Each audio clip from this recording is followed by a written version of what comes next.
Namaste and welcome to this exciting episode of Sathology Debunking Mythology। आजकल America सबको धमकी देने में लगा हुआ है।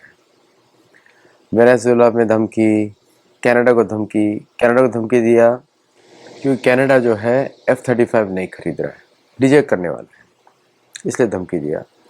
क्योंकि कनाडा को डर है कि अगर F-35 खरीदेंगे तो वो शायद जो है इतने महंगे प्लेन्स हैं तो उनको मेंटेन नहीं कर पाएंगे, क्योंकि उन्होंने ऑलरेडी देखा है अमेरिका में cost of maintenance of F-35 और उनको बेटर ऑप्शंस अवेलेबल हैं। आपको मालूम होगा कनाडा का एक प्रोविंस है कॉल्ड क्वेबेक, जिसका फ्रांस के साथ बहुत अच्छा कनेक्शन है और पूरी दुनिया में माना जाता है कि राफेल F-5 जो है is as good if not better than F-35। आप वो 5th जनरेशन 4.5 जनरेशन का जो मार्केटिंग डिबेट है उसमें ना घुसें, क्योंकि अगर F-35 पे कोई मिसाइल बाहर की तरफ लगी हुई है तो ऑटोमेटिकली उसका जो स्क्रीन एपर्चर है ऑन द रडार वो आ जाता है, तो इसलिए वो पूरी तरह से स्टेल्थ नहीं रहता। जब तक कि सारे मिसाइल्स इन बे हों, इनसाइड हों, तब तक F-35 का कोई वैल्यू नहीं आता है। इनफैक्ट अगर आप F-35 को कंपेयर करेंगे, मेरा इंटरेस्ट है इन सब चीज़ों में इसलिए मैं बताता हूँ आपको। तो अगर ये मेरा hobby, you can say hobby है मेरा, अगर आप उसको कंपेयर करेंगे आप टू द तेजस का एपर्चर और भी छोटा है, क्योंकि वो ऑलरेडी स्टेल्थ डिज़ाइन है तेजस का।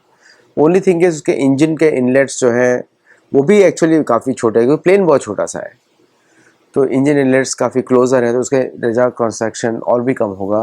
Plus with the radar absorbent paint Tejas is almost invisible. छोटा साइज़ है और payload capacity is good. Okay, उतना ही रेंज आता है किसी भी दूसरे फाइटर का, F-35 का भी उतना ही रेंज आता है और उनका भी उतना ही रेंज आता है। Rafale obviously has better range also, better than F-35, तो इसलिए शायद Canada will go with the Rafales, ऐसा लग रहा है मुझे। और राफेल की सेल बढ़ी है भारत की वजह से, बाय द वे, क्योंकि इंडिया का जो plane selection criteria is so detailed कि इंडियन एयरफोर्स का कि पूरी दुनिया इम्प्रेस रहती है। वो अपना खुद का ही प्लेन नहीं लेते HAL का, कि अगर HAL का doesn't meet the quality requirements they don't take it. तो इसलिए Indian air force is known for heavy selection. अभी जो भारतीय इंजीनियर्स को और गवर्नमेंट को प्लान करना पड़ेगा कि जो इंजीनियरिंग जो फॉर द इंजन्स है वो GTRE का कोलैबोरेशन हो from local partners, then it can really fly like anything. क्योंकि इंजीनियरिटी में तो हम लोग चेतक को चला सकते हैं, तो why not. I know it is not that simple, because मेरे बहुत सारे दोस्त हैं एरोनॉटिकल इंजीनियर्स, तो वो मुझे बहुत बोलेंगे अपशब्द बोलेंगे किस तरह की बातें कर रहे हो। But anyway, I trust you guys, aeronautical engineers of India. अगर हम दूसरों के लिए बड़े बड़े शिप्स डिज़ाइन कर सकते हैं, प्लेन्स डिज़ाइन कर सकते हैं, तो भारत के लिए क्यों नहीं कर सकते। अमेरिका का प्रॉब्लम क्या है कि वो हमारी स्किन देख के हमको इग्नोर करता है बार बार, वो सुनता नहीं है। तो अभी क्या करेंगे, हम लोग क्या करेंगे, हम लोगों के पास स्किल्स हैं तो हम लोग मदद करेंगे, भारत की मदद करेंगे, क्योंकि भारत और अमेरिका तो फिर after end of the day comprehensive business partners, whatever they call it, है ना। चलिए, ये एक इंसिडेंट है। अभी चार्ली कर्क का मर्डर हुआ था अमेरिका में, असैसिनेशन हुआ था उसकी। देखिए, मैं उससे मिल चुका हूँ, क्योंकि मैं रिपब्लिकन पार्टी में, मैं किसी पार्टी को बिलोंग नहीं करता बाय द वे। मैं वहाँ पे मुझे बुलाते थे, क्योंकि वहाँ मेरे दोस्त हैं बहुत सारे, वो बुलाते थे कि गीता पे आके बात करो, तो मैं हिंदू बाइबल पे बात करता था। गीता जो मेरी बुक है, हिंदू बाइबल इधर रखी हुई है, गीता का ही ट्रांसलेशन है, मतलब पूरी गीता है वो एक्चुअली, बस नाम उसका हिंदू बाइबल है फॉर अमेरिकन, ताकि वो भगवद गीता बोलने के लिए 30 साल से ना लगाएं, 1 मिनट में बोल दें। तो मेरे दोनों है, द गीता भी है और द हिंदू बाइबल, दोनों रखी हुई इधर। आप लोग मेरा प्लेलिस्ट देखिएगा भगवद गीता पे, तो आपको पूरे 18 चैप्टर्स विद ऑल द श्लोक आपको मिलेंगे, तो आप इंग्लिश में समझ सकते हैं। वो इंग्लिश में है, हिंदी में उसको मैं रिकॉर्ड करूँगा थोड़े दिनों में, लेकिन अभी वो इंग्लिश में है। और भागवत पुराण का सीरीज़ आप अटेंड करिएगा, और जो मेंबर्स के लिए होती है, और साथ में हमारे गुरुकुल में जरूर जुड़िए। अगर नहीं जुड़े हैं तो आप गुरुकुल में जरूर जुड़िए।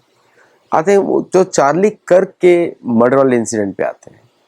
मैंने उसमें कुछ बोला नहीं, क्योंकि मैं उनसे एक बार मिला हूँ मैनी ईयर्स अगो, मतलब कि अभी तो he was very well known.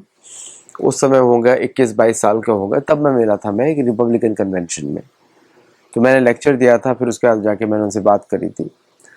तो ये जो लड़का था काफ़ी इनोसेंट है, सीखने वाला लड़का है, और इजराइल के विरुद्ध वो तब भी बात करता था, अब भी करता है। और अभी नई फाइंडिंग्स आई हैं, जो इनिशियली उन्होंने बोला था कि एलिसन करके कोई आदमी है, उसको पकड़ लिया है, वो मर्डरर है, छत से वो गोली चलाई। एक्चुअली छत से गोली चली नहीं, गोली सामने लगी नहीं।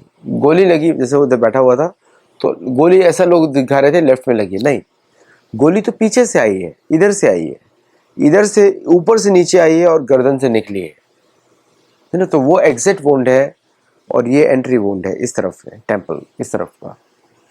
तो इसलिए मैंने उस दिन कुछ बोला नहीं, क्योंकि वो मुझे थोड़ा एक्सपीरियंस है बंदूकों का, तो मुझे वो बात जमी नहीं, क्योंकि अगर सामने से लगती तो गला पूरा फट जाता। ओके, तो इतनी, अगर वो भी 223 बुलेट थी, वो 0.38 स्पेशल 0.38, तो वो नहीं चल पाता, वो फट जाता एकदम पूरी तरह से। तो इसलिए मैंने उस पर कुछ बात नहीं किया, क्योंकि हमने बहुत सारे टीवी सीरियल्स देखे हैं, and you know blood scatter diagrams and blood this thing, वो जो होते हैं ना, डेक्स्टर एक सीरीज आती थी नेटफ्लिक्स पे, तो वो सब में देखा है हम लोगों ने कि इस तरह का इम्पॉसिबल है कि इस तरह का कोई बैलिस्टिक का जो मूवमेंट है वो इस तरह का हो। तो वो कंट्रोवर्सी बहुत बड़ी होने वाली है अमेरिका के अंदर, क्योंकि वो controversy will shake the roots of the. और उसके बाद में इल्हान ओमर ने सपोर्ट भी किया, अशब्द भी बोले। ये लड़का बहुत ही अच्छा लड़का था, चार्ली कर्क, और लेकिन इल्हान ओमर ने उसके विरुद्ध शब्द बोले इतना कि हेटफुल प्रोपेगेंडा, सबसे ज़्यादा हेटफुल तो खुद ही करती है। She is the most hateful propaganda against Hindus. लेकिन क्या होता है अमेरिका में, Hindu Christians unite, sorry, Christians Muslims unite against Hindus. हम लोग तो बाहर कचरे का माल हमको जैसा बोला गया वैसे बोला गया। एंड तो which was very funny, surprising, कि इतनी जल्दी एफबीआई ने कैसे डिक्लेयर कर दिया। एक common layman can also say that, कि अगर वो साधारण कोई व्यक्ति है ना सड़क पे, मतलब जिसको थोड़ा भी ज्ञान होगा, वो बोल देगा कि ये तो एग्जिट वोंड है। और तो लेकिन लेकिन उन्होंने तुरंत ही एफबीआई ने डिक्लेयर कर दिया कि यस, और this person is caught. Pressure में होंगे शायद, प्रेसिडेंट ट्रंप को दिखाना चाहते थे। तो ये मेरे को लगता है कि ये तो बहुत ही नेगेटिव जाएगा काश पटेल के विरुद्ध, शायद उसको निकाल देंगे किसी, they trying their best to remove him. बस क्योंकि वो ट्रंप लॉयलिस्ट है इसलिए वो टिका हुआ है थोड़ा सा। So let us see what happens. तीसरा एक बड़ा भयंकर इंसिडेंट हुआ अभी अभी जो हुआ है, पुतिन ने सडनली बोला कि world war 3 is very clear, very close, dangerous situation, क्योंकि वो मिलिट्री मूवमेंट्स देख रहे हैं पूरी दुनिया में। भारत के आसपास मिलिट्री मूवमेंट्स देखी जा रही हैं, साउथ अमेरिका में मिलिट्री मूवमेंट देखी जा रही है, और हर जगह अमेरिका इन्वॉल्व है। मिडिल ईस्ट में मिलिट्री मूवमेंट देखी जा रही है। सऊदी अरेबिया और पाकिस्तान का जो डिफेंस पैक्ट है वो तो पाकिस्तान के आलू बम की वजह से है, वो देखा जा रहा है। So we are looking at a very changing dynamic situation. इसमें जो मेजर प्लेयर है इस पूरी सिचुएशन में वो है इजराइल। इजराइल के ऊपर काफ़ी बड़े बड़े लांछन लगाए जा रहे हैं इस समय अमेरिका में, और वो ज़्यादातर लगा रहे हैं, मुस्लिम लॉबीज लगा रही हैं, और ज़्यादातर अमेरिकन जो प्रोटेस्टेंट चर्च है वो लगा रहा है। क्योंकि आपको मालूम ही होगा कि किस तरह प्रोटेस्टेंट चर्च जो है हमेशा एक तरीके से खड़ा भी होता है ज्यूज़ के साथ, और ज्यूज़ को अपोज भी करता है, और कैथोलिक्स तो हमेशा ही ज्यूज़ के विरुद्ध काम करते हैं। ओके, एक जनरल इम्प्रेशन होता है कैथोलिक चर्च में दैट द चर्च, कैथोलिसिज्म में, कि चर्च जो ये मानता है कि जूस उसके विरुद्ध कार्य करते हैं। तो ये इजराइल का जो डेंजरस गेम है मिडिल ईस्ट में और अमेरिका में भी, किस तरह उसने टाइट कंट्रोल किया हुआ है। एक्चुअली अमेरिका के दो बाप हैं, एक है यूके और बाद में उसका एक स्टेप फादर आ गया, वो है इजराइल। ये दोनों ही पूरी तरह कंट्रोल करते हैं अमेरिका को। तो अगर भारत के रिश्ते इजराइल के साथ अच्छे हैं तो अमेरिका जेब में है, ऐसा माना जाता है जनरली। लेकिन भारत जो है दोनों को इक्वली ट्रीट करता है, सॉवरेन नेशन। और जो इजराइल के जो एजेंसीज हैं भारत में बड़ी खुल के काम करती हैं, sometimes for India, sometimes against India, sometimes for the US government Bharat के अंदर। अभी जैसे भारत में देखते हैं कि जितने भी वेस्टर्न डिप्लोमेट्स हैं वो मिल रहे हैं, सब लोग किसी न किसी भारतीय पॉलिटिशियन से। गवर्नमेंट को गिराने की कोशिश की जा रही है, एक्टिव हो गए, सर्जियो गोर भी आ रहा है। मुझे ये समझ में नहीं आता है कि भारतीय एम्बेसी, दूतावास अमेरिका में भारतीयों के साथ क्यों नहीं एंगेज करता। मैंने उनके कुछ ऑफिसर से मैं मिल चुका हूँ, सो वी नो क्यों नहीं एंगेज करते, क्यों नहीं वो प्रोएक्टिवली बात करते, क्योंकि उनको पता ही नहीं है कैसे बात की जाए। तो बड़ा इंटरेस्टिंग इंसिडेंट्स हैं और मैं चाहता हूँ कि जो हम लोग एक्टिव हैं, ऑथर्स हैं हम लोग, और जो एक्टिवली हम लोग कम्युनिटी के लिए काम करते हैं और गुरुकुल चलाते हैं, ये सब काम करते हैं, हम लोगों से तो ज़्यादा उनको मिलना चाहिए और इनपुट्स भी लेने चाहिए, so that we can educate rest of the people. क्योंकि ये बड़ा भयंकर समय है अमेरिका का चलने वाला ट्रांजिशन में, कि America will be upside down. और इस समय भारतीयों को भी एक साथ रहने की आवश्यकता है और एक दूसरे को सपोर्ट करने की भी आवश्यकता है अमेरिका में। और जो आप लोग जो बोलते रहते हैं एनआरआईज को कुछ भी बोलते रहते हैं भारत से, वो उसको थोड़ा कम करना चाहिए, क्योंकि भारतीयों का जो कंट्रीब्यूशन है एनआरआईज का इन भारत की ग्रोथ, क्योंकि बहुत प्रेम करते हैं भारत से मेजोरिटी, और मेजोरिटी काफ़ी धार्मिक होते हैं, क्योंकि जब भारत से कट जाते हैं तो पूजा पाठ में ज़्यादा लगते हैं। तो हमारे लिए मंदिर ही हमारा केंद्र बन जाता है। समझे आप? मंदिर अगर पास में होगा तो मंदिर में हम लोग जाएंगे, हर संडे जाएंगे, सैटरडे जाएंगे इनफैक्ट, और सेवा करते हैं। तो और भी क्लोज निट कम्युनिटी होती है। कुछ रेडिकल्स होते हैं, कुछ माइनॉरिटी होते हैं जो कि भारत के विरुद्ध बात करते हैं या भारत को राय देते हैं, वो बहुत ही कम है, लेस देन 3%, लेस देन 5% होंगे, लेस देन 5%। ओके, 95% तो काफ़ी धार्मिक होते हैं। 1500 मंदिर चलते हैं, 12 गौशाला सिस्टम्स हैं, बड़ी बड़ी गौशाला है, मेरी वाली छोटी गौशाला है।